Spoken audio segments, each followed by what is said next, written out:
Hey guys, what's going on? This is John from Friends with Your Benefits. I recently switched my prescription drugs over from CVS to Amazon Pharmacy, and I'm saving over $2,000 a year with the switch. Today we're going to show you how you can do the same. We'll walk through how Amazon Pharmacy actually works, and we'll discuss a few things that I wish I knew before I switched my prescription drugs over. Make sure to watch until the very end because we'll show you some additional money savings opportunities on your prescription drugs. Stay tuned. So a little backstory on how I actually stumbled across Amazon Pharmacy. So for the past few years, I've been taking some maintenance medications, and while I happen to have health insurance through my work, I've been really surprised to find that oftentimes the discounted cost through GoodRx or some of the other copay cards that are available in the marketplace for free were significantly cheaper compared to going through my PBM or health insurance. So I'm always looking for ways to save money, just to be totally honest. And one day I'm in the Amazon app and I stumble across an ad for Amazon Pharmacy. I click on it and it gave me the options to basically look at the prices Amazon Pharmacy had for prescription drugs. And I was shocked to see how low they actually were relative to what I was paying today. And with that, let's go right into the Amazon app. The Amazon app, and we type in Amazon Pharmacy. We do that and it has information on Amazon Pharmacy. We can click Learn More. Click Learn More.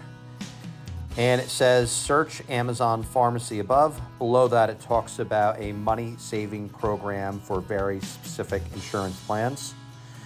So for me, I'm going to type in the name of my prescription. So I'm going to look up the potassium supplement that I take.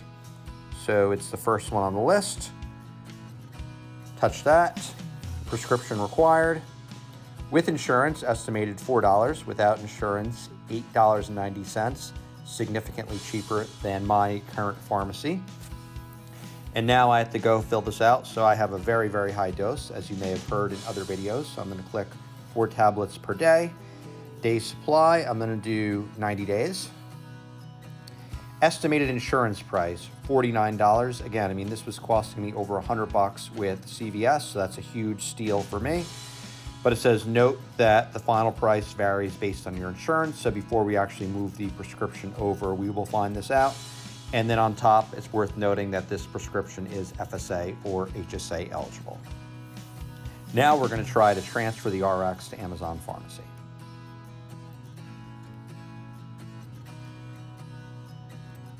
So we're creating an Amazon profile for me. We can either turn on PIN protection or continue without a PIN. So I am going to turn on PIN protection and I'm going to create a PIN here. Okay, and I guess I forgot my PIN. So we will try again. And I forgot my PIN. So it's going to email me a one-time password.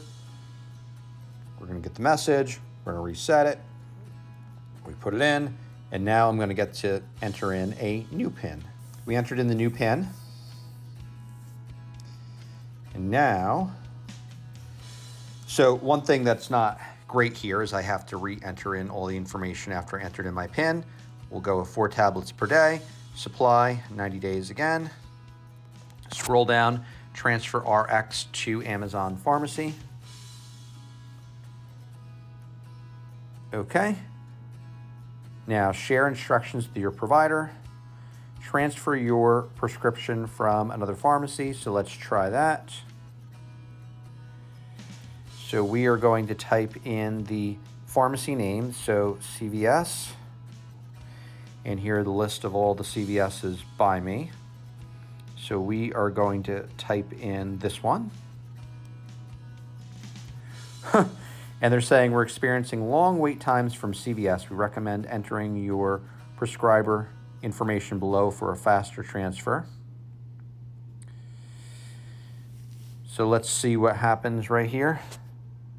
And then we click Complete RX Transfer. And now we see that the transfer has been initiated. The prescription will be requested. Hopefully it will be received, reviewed by the pharmacist, and then hopefully I'm ready to order. So we will circle back and let you know how this overall process goes. But looking at this, could be a huge savings in price. So a few things that I wish I knew before I switched my prescription drug coverage over. So number one, if you're on a maintenance medication, make sure you have ample supply before you start the transfer process. I found that for my pharmacy personally, they did not answer Amazon's request. And Amazon basically told me, hey, reach out to your prescriber and get them to write a new script for Amazon Pharmacy.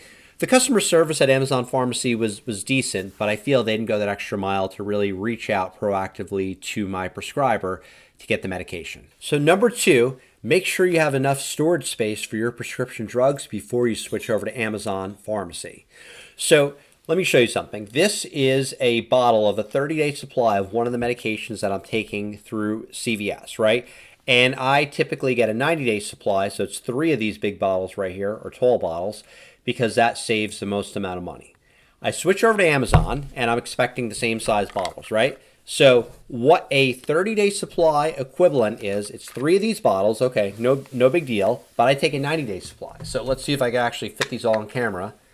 It ends up being 7 of these bottles. I'm probably going to drop them all, but you can see that it really is going to take up a lot of room, and these bottles aren't even filled all the way. So my recommendation for Amazon is to invest in more efficient pill bottles, or if you happen to switch over to Amazon Pharmacy, just be prepared that you're going to need a lot of storage space for your maintenance medications. Number 3, make sure you're your own best advocate. What do I mean by that? So for me, transferring the prescription drugs over, CVS wasn't playing ball, and Amazon wasn't really doing much, candidly, to make it happen on their end. So I had to reach out to my prescriber, and I really had to tell the prescriber, hey, here's where you need to send the maintenance medications to going forward.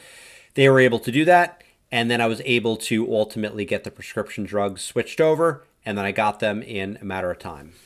Number 4, to save the most amount of money, make sure you're an Amazon Prime subscriber. If not, the price through Amazon Pharmacy might not be competitive compared to GoodRx. And number 5, lastly, to save money, there's 2 ways you can stretch your dollars even further. So the first way is you can actually use your FSA or HSA card on Amazon Pharmacy, and that's a way to basically access pre-tax money for your prescriptions. You could definitely save a lot of money on that. But if you want to stretch your money another way, one thing to do is to sign up for the Amazon store card. I'm not compensated by Amazon whatsoever, but by doing that and using that for your prescription drugs, you'll get 5% cash back. And then as an added tip, if you actually take that receipt, you submit it to your FSA vendor, you can actually save additional money because you'll be able to access those pre-tax funds through your FSA or even your HSA. So we want to hear from you. Would you ever consider using Amazon Pharmacy? And if you had, what was the overall experience like? Comment below.